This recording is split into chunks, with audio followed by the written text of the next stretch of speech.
In the world of text message marketing, understanding double opt-in is critical. It can lead to massive fines if you don't follow the processes.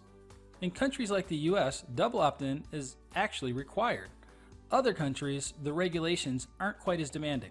In Mobit, we have 4 different designations to help you manage your opt-in status.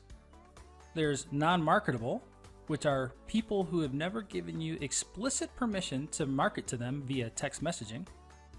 Single opt-in, double opt-in, and opt-out.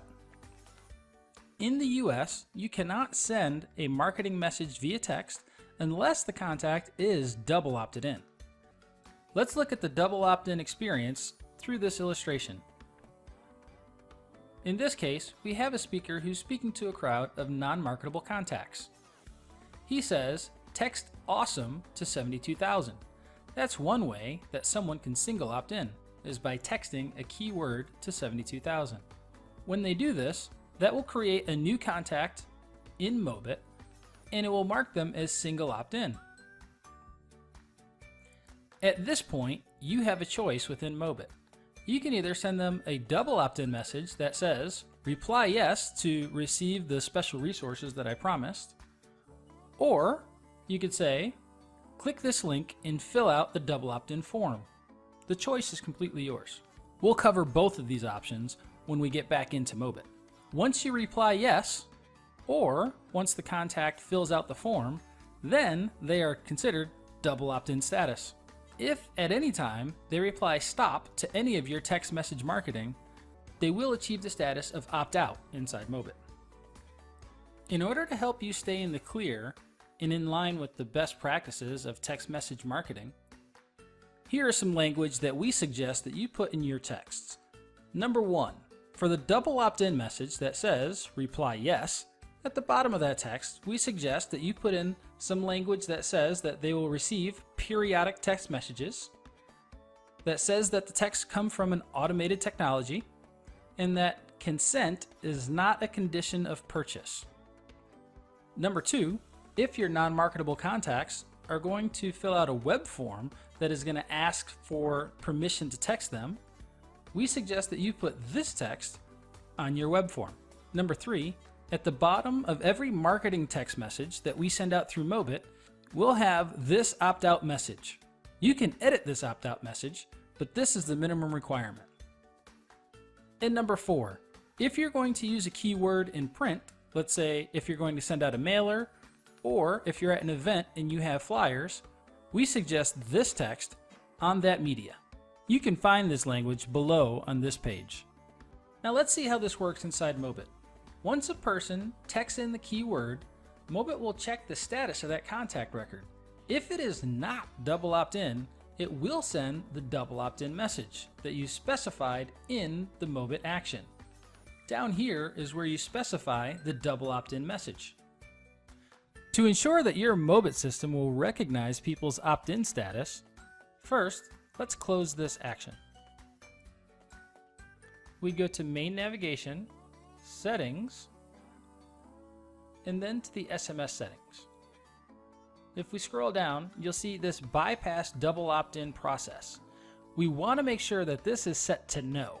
If it's set to no, Mobit will recognize that the person is not double opted in when they receive that first action. Let's go back to the Mobit action. So here, again, the double opt-in message will go to the contact first. When they reply yes or fill in the double opt-in form, then they will get this message that says, "Great, just click this link," and that will take them to the Mobit landing page.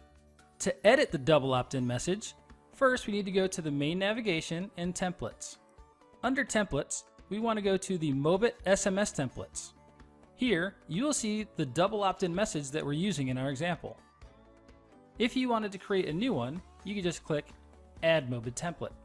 So here is the double opt-in message that people will get after they text in the keyword. We start by saying the company name, so that they know where this message has come from. In this case, we said reply yes for special resources, and then we have this special language at the bottom of this text that we talked about earlier. Now, If you wanted them to fill out the double opt-in form instead, you would change this message to look like this. Again, we would have the name of the company here, then click and we put in the Mobit link, which you can insert with this button here. Because Mobit recognizes the fact that this person is not double opted in, as soon as they click this Mobit link, it will take them directly to the opt-in form instead of the index page. So what do we mean by opt-in form and index page? Let's take a look. Back at the campaign, let's go back into the action.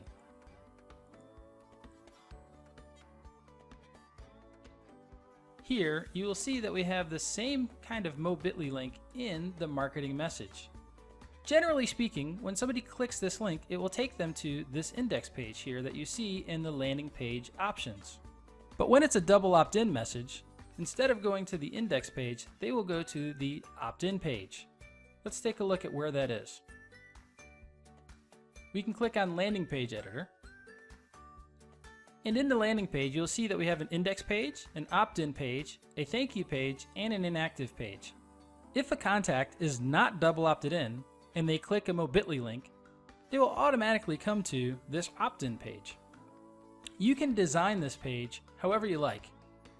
It already has all the language on it that you would need in order to stay within the best practices of mobile text marketing. Once they submit this form, they will be double opted in. Okay, so that's everything for double opting in. So to review, if somebody texts in your keyword, that will single opt them in, which in the United States is not enough to start sending them text message marketing. They must either A, reply yes to your double opt-in message, or B, confirm their information in a double opt-in form. Either one of these actions will make them double opted in. That's it for double opting in.